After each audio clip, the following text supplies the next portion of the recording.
Hey les agris, nouvelle semaine, nouvelle vidéo. Bon, au programme, je suis dans le 235.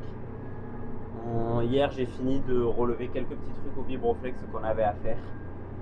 Et là maintenant, on va passer à du sérieux. Donc là, j'ai mon vibroflex derrière, je le dételle. On va poser la masse avant. On va aller se chercher la rotative. Il y a une cardan à remonter dessus qui était abîmée. Et après, on a à vidanger les boîtiers. C'est très important. On essaye de le faire tous les 3-4 ans à peu près. Même si l'huile est très propre et tout ça, il vaut mieux préserver les boîtiers. Bon allez, je dételle le vibroflex et on se retrouve.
Bon voilà, le petit 235 et la machio. Bon, vous l'avez déjà vu dans la vidéo des semis de luzerne.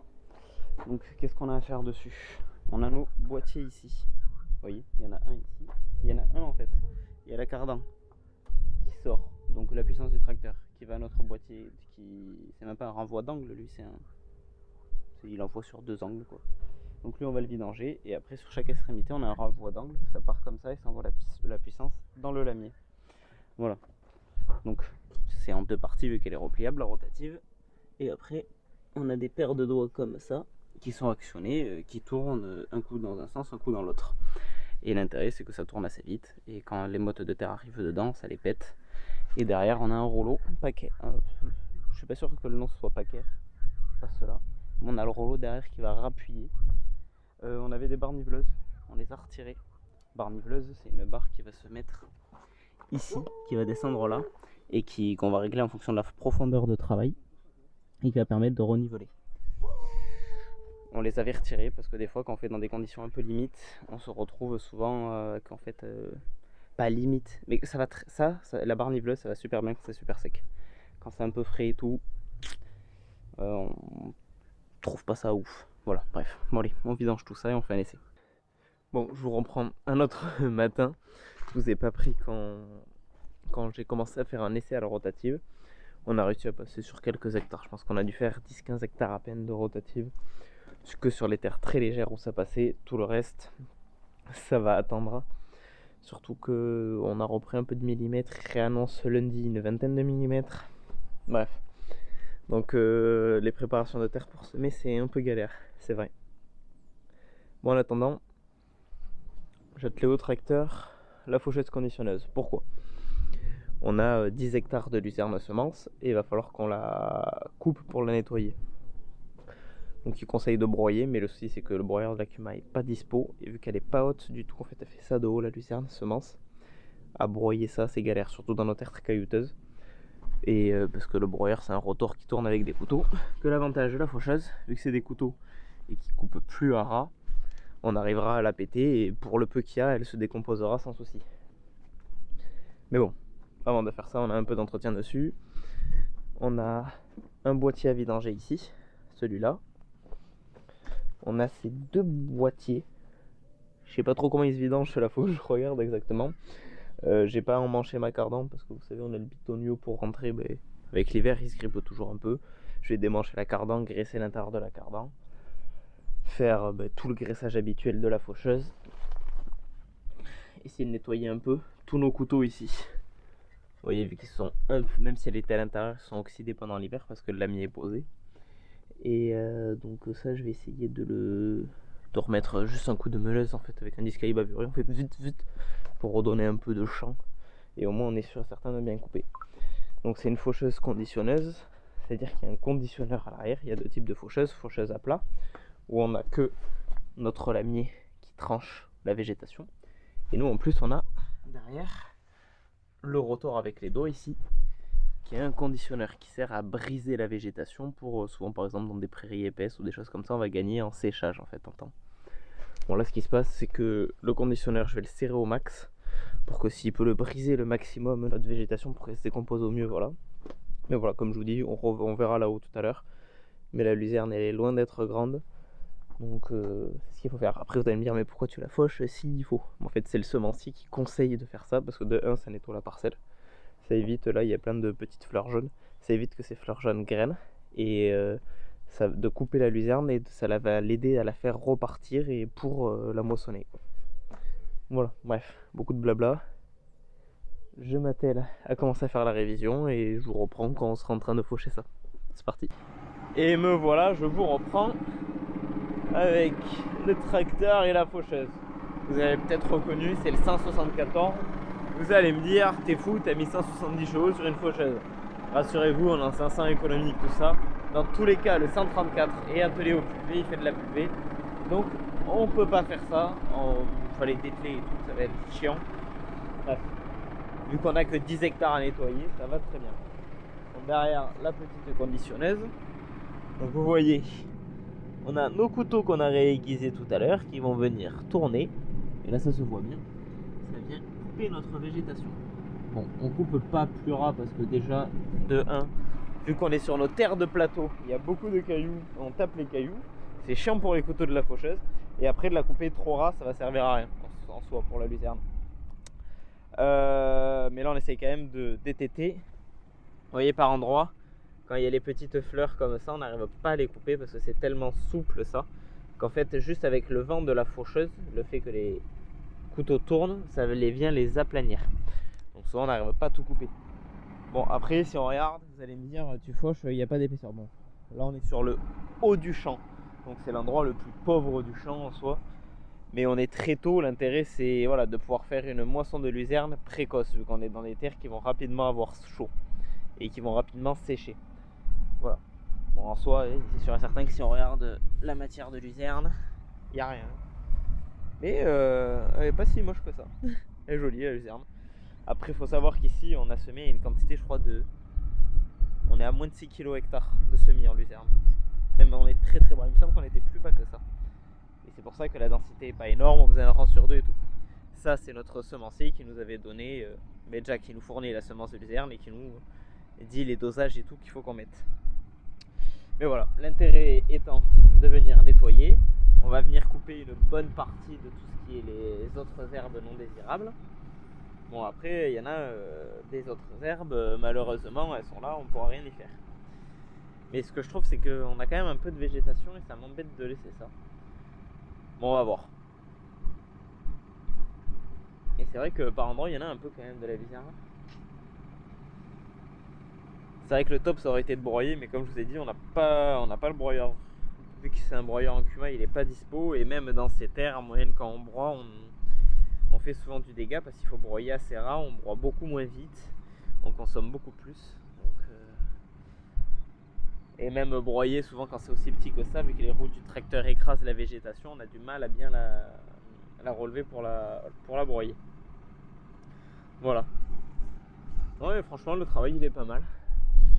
Bon le champ est très beau, tout jaune comme ça, mais bon c'est pas le top. Après de l'autre, dès qu'on redescend un peu plus, il y a plus de luzerne. Là je me suis vraiment arrêté à l'endroit où il n'y a presque pas de luzerne. Mais notre luzerne qui n'est pas fauchée encore, vous voyez qu'elle montait tout doucement.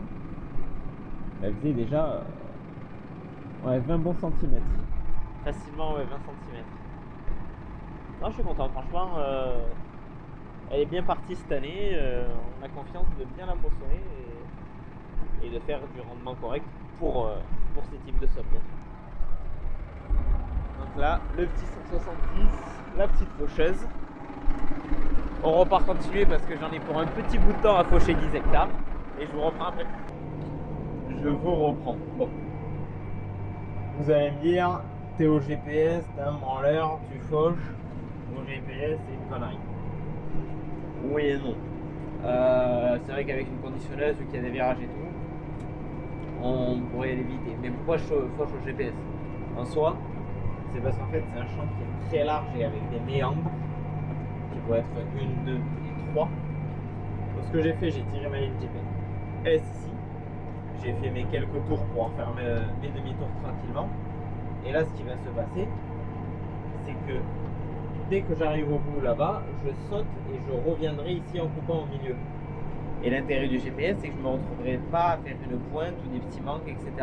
L'intérêt de mon GPS, c'est que je reviendrai dans l'autre sens et hop, j'aurai mes sections et en gros, je vais faire une planche. Je vais faire par planche. Là, je vais en faire une ou deux là, sur la largeur. Et c'est pour ça que l'intérêt du GPS, c'est de revenir sans forcément à chaque fois se retrouver avec un décalage parce que en fait, j'ai pas été droit exactement parce que si on doit repasser là-dedans en plein milieu et avoir la bonne largeur à l'œil, c'est jamais bien précis. Donc c'est pour ça que je ferai au GPS et au moins je suis sûr et certain de revoir ma montée. Voilà, j'en profite. Comme ça, je peux prendre la caméra à la main et vous expliquer.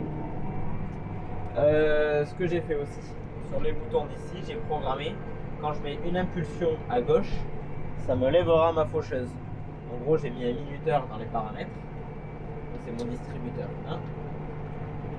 Ma faucheuse, elle est sur le distributeur 1. Vous voyez, j'ai mis minuteur 2 secondes, pression 30. Et quand je fais moins, ça la met en libre.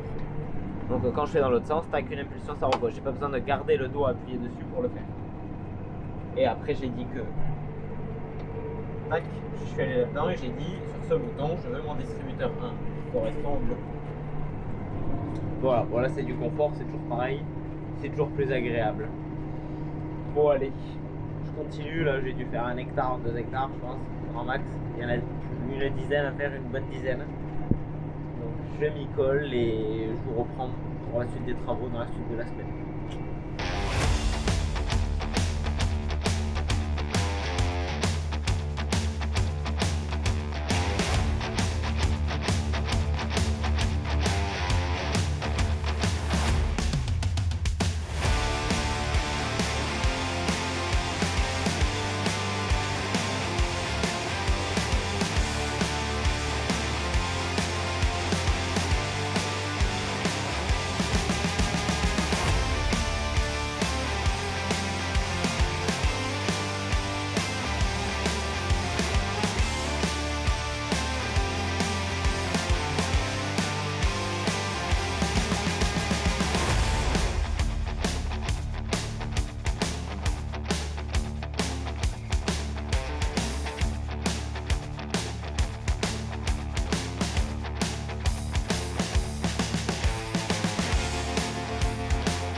Bon, je vous reprends que maintenant. On est samedi matin. Si tout va bien, la vidéo va bientôt sortir de chez Vincent. Donc la vidéo pour vous de la semaine dernière va arriver à peu près. J'ai pas eu le temps de vous reprendre entre temps. Donc 235 hertz rotatives. Là pour l'instant on bouffe que de la hertz là. On a toutes les surfaces à préparer à fond, donc on se les prépare. Bon là on est dans les parcelles des derniers labours qu'on avait fait. Terre légère ici, il n'y a pas de souci à se faire, on passe toujours bien.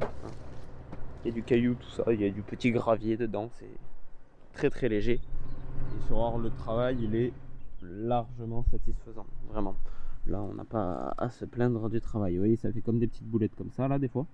Mais ça, dans 2 jours ça a séché et c'est tout plat. Dans cette air là vraiment ça passe, c'est impeccable. On referme, on rappuie les sols et tout, ils annoncent du sec en fait là pendant... et bien maintenant j'ai peur qu'on soit parti au sec, j'ai peur. Voilà, c'est... on va voir, mais c'est... la météo a l'air d'annoncer ça. Donc c'est pour ça que là on s'excite un peu ce week-end, début de semaine prochaine, à finir de refermer tous les labours, toutes les préparations de terre, parce que de refermer comme ça, que de laisser comme ça, là on aura moins de perte d'humidité. Et dans tous les cas, dès qu'on a fini, là on passe tout, dès qu'on a fini, on attelle le semoir et c'est parti. On sème nos tournesols, en suivant on va semer les sorgho et on verra pour les soja vu qu'on les a en irrigué. Ça serait chiant s'il faut arroser pour les faire lever, mais on a toujours la possibilité de se dire bon ben si on attend un peu c'est pas trop grave. Mais en priorité tournesol surtout et après nos sorgho à semer. Donc surtout s'ils n'annoncent pas de pluie derrière, c'est pour ça, de refermer nos sols comme ça, c'est pas refermer le sol, c'est le, oui si, en soi c'est le refermer quoi, mais c'est le raplanir, voilà, raplanir nos sols, les mettre prêts à semer, ça nous permettra que dès qu'on veuille semer, on n'aura plus qu'à semer. Engrais de fond 0,20-20, 200 kg hectare, donc phosphore, potasse, permettra un meilleur enracinement et une vie de nos cultures, voilà. Donc tout ça on le faisait avec le N174. Hier je vous ai pas pris. J'aurais dû vous filmer, c'était stylé. Parce que quand j'ai attaqué à faire la rotative, il y avait les pendeurs en Hongrie qui tournaient en même temps dans le champ. Au début en tout cas, parce qu'après, en 20 mètres comparé à moi, ça fait il y a des débits de chantier différents. Voilà, je vous reprends pour conclure entre guillemets cette vidéo. Bon, petit tour en cabine. On est plutôt pas mal avec le GPS. Bon, j'ai le GPS réglé en largeur 4,95. On a une herse rotative de 5 mètres, un peu de recroisement, ça coûte rien. Petit truc aussi qui est bien pratique chez Valtra, comme dans beaucoup maintenant de tracteurs, hein, c'est on peut avoir des séquences. Donc on a 3 boutons pour ça. On a le M1, M2 et M3. Donc pour nous, M1 c'est le GPS. Au lieu d'appuyer ici sur la coudoir pour actionner le GPS, on appuie sur notre M1. M2 et M3, c'est l'un à l'inverse de l'autre. Moi M2, c'est quand je rentre dans marée, j'appuie M2, ça me descend la rotative, ça enclenche ma prise de force à 1000 tours, ça démarre ma prise de force, ça, et au bout de 1 seconde, je crois, ça me met mon régime moteur, ou 2 secondes, je sais plus. Comme ça m'évite à fait lever avec un bouton, couper mon régime avec l'autre.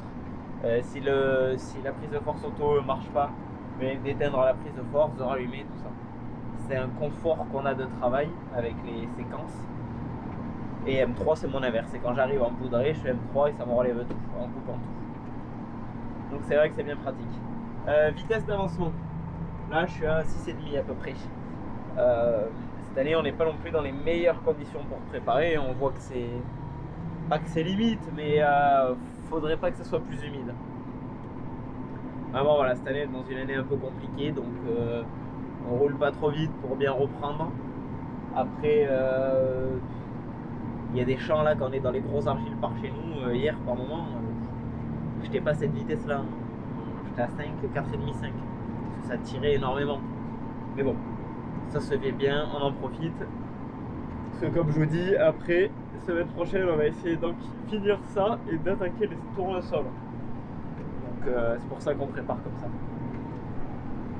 Bon, ici on est sur du labour, toujours sur le site à moitié éloigné là.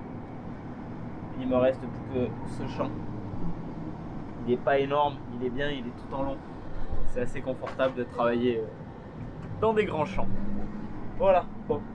J'espère que la vidéo aura pu vous plaire. Donc oui, vidéo, je pense avec beaucoup moins de plans, beaucoup plus de blabla. Parce que vraiment, ces périodes où on est un peu speed et tout, avoir le temps de sortir le drone, faire des plans et tout le reste, c'est assez compliqué. Surtout qu'aujourd'hui, dans ce champ, je voulais vous faire des plans au drone. Et ben j'ai oublié les batteries. Voilà, donc on a bien joué le coup, c'est niqué. Voilà, bon allez, sur ce je vous laisse et je vous dis à samedi prochain pour une nouvelle vidéo. Salut tout le monde.